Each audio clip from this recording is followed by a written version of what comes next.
Greetings and welcome back. This is another tutorial video for the Sinful Needs A4 HUD. We're going to talk about the surface controls now, since this is probably the single most commonly used things by customers at Sinful Needs, since you can use it to totally customize the look of your attachments. The most important things to understand about the surface controls is everything that you do is going to be applied to the class that you have selected down here in this class selector. Which classes are in each attachment is listed in a note card that comes with the attachments as you buy them. Always feel free to ask. If you're in doubt, some of the most common ones are going to be gems, metals, and ivories. Also, there's a lot of attachments that have either flesh or hair. So the first thing we're going to do is see about customizing this set of armor that I'm wearing, which is the Dark Seducer set. It's not looking very dark right now, so let's see what we can do about changing them. We have the gems selected, and rather than starting off with a texture change, let's start off with the new RGB interface. Let's go ahead and see about making those gems red. Now there's a couple of ways to do this. We can just click right here in the color picker, and you'll see that we've got a red color that comes up. If you click in the middle here of the luminosity scale, it'll make that red more pure. Now, if you want to make sure that you have a precise value, you can always type it in by using the Say RGB value. If you click Say RGB, you'll get instructions right here. It says use channel 333 to set RGB. And you can just come down here into your chat window, do /333 255,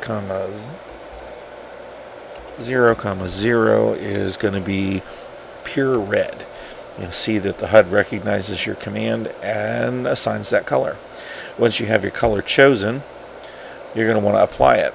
Now right now we have the attachment class link active, and we don't want to do that because we want to change all of the gems.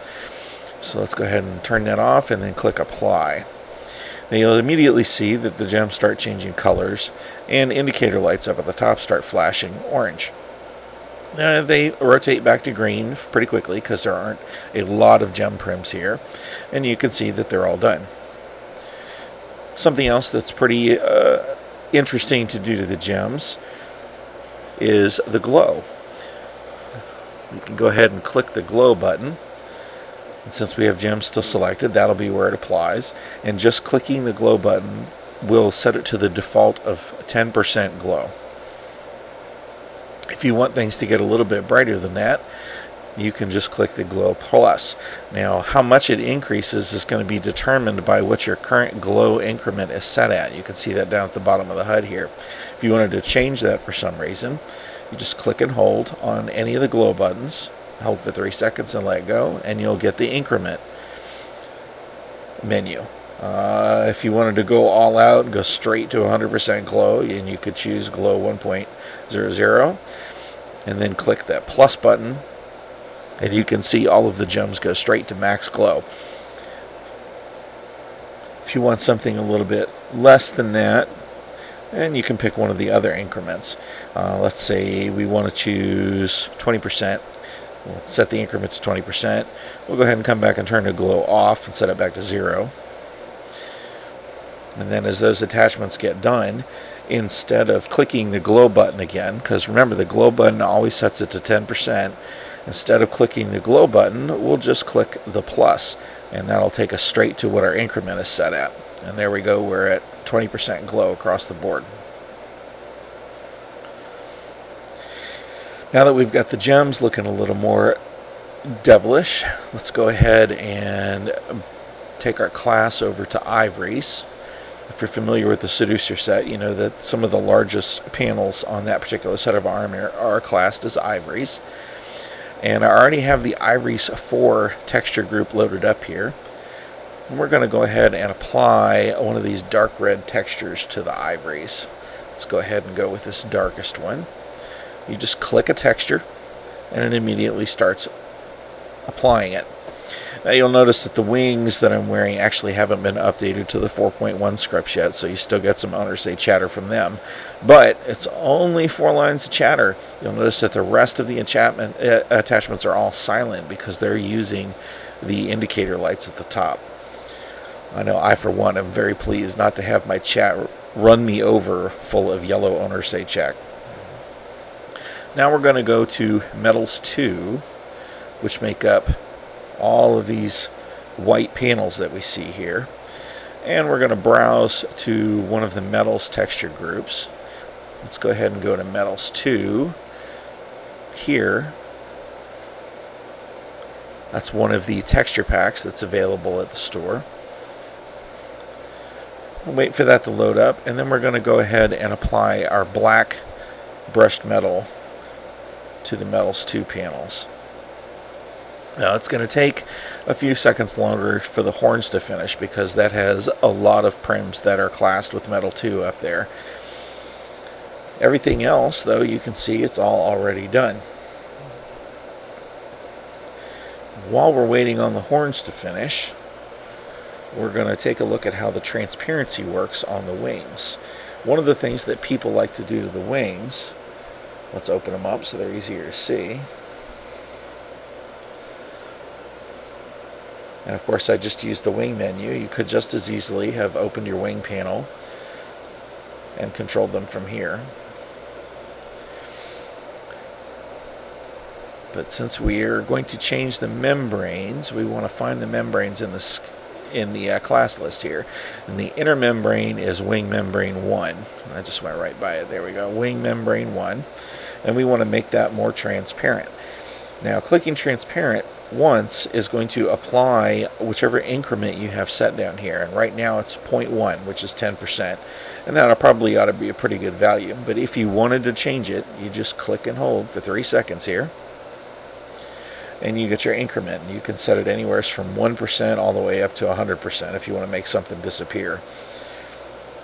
We're going to go ahead and leave it at 10% though, and we'll just click transparent. And you'll see that there's only a few prims that are involved, so it quickly makes those few prims, 3 on each wing, semi-transparent. You can start to see the background through them so that they really look more like flesh and less like solid prims. We're going to go ahead and close those wings back up and take a look at one more surface control option here. We're going to zoom in on the gems. And we're going to go ahead and turn the glow back off so that it's easier to see.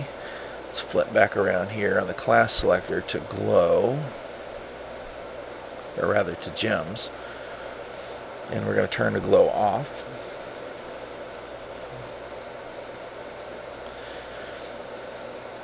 And you can see the texture on the gem. This particular texture is in the Gems 3 texture group. It's kind of a mottled texture. As a matter of fact, let's go ahead and reset that back to the base texture. To do that, you just take the white and apply it. And while it's cleaning that out, let's load up that texture 3, that Gems 3 texture group. And we browse to it, and we just click this black area and load it up.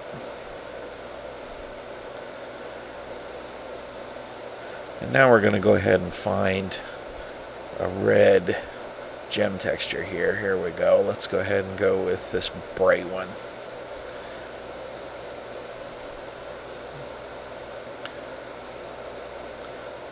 Looks like we're getting a little bit of SL lag here.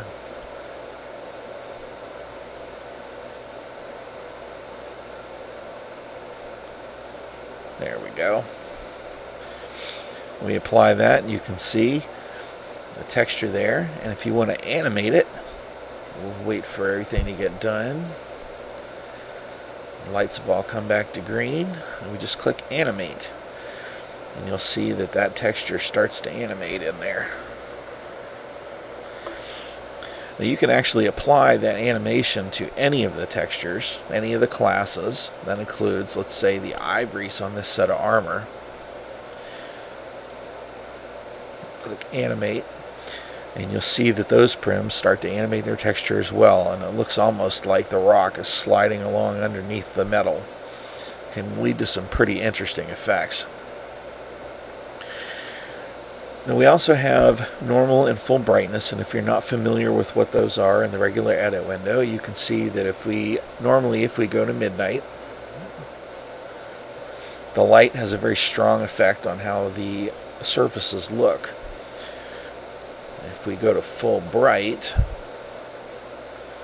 that flattens out. A lot of the shadows go away, and as a matter of fact, if you go back to noon, you really don't see a change in the color of a texture that's set to full bright. Let's take that back to normal. You also have 4 levels of shine that are available to you. None, low, medium, and high. This is set to low right now, and you can see that if you take it to none, it really makes that texture look more like leather or stone even than polished ivory. If you take it to high, you'll see that you lose a lot of the color and the shine because you pick up so much of the ambient atmosphere in that shine. It really looks like a chrome almost. So if you ever find that you're changing colors and you're not noticing very much difference, it can be worth it to turn the shine down. I'm very fond of the shine effect myself, but low or medium is usually plenty. Also note that to be able to see the shine or the glow, your viewer has to be set to support the basic shaders. If you have any questions about that, feel free to ask in the Sinful Needs or Sinful Needs update group, or to contact me directly. And that pretty much covers the surface controls. If you have any more questions about it, please feel free, like I said, to ask in either of the groups. Note that the Sinful Needs group is also shared with the club, so it gets more notices and more spam. If you want to avoid all of that excess chatter, just look up the Sinful Needs updates group, which you can find in my profile, and it's open enrollment, so just click and join it. There are also group signs located at the main store near the entrance. You can click those and get a URL and join that way.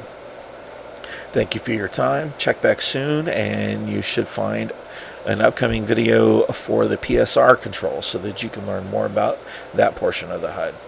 Stay sinful and have a great day.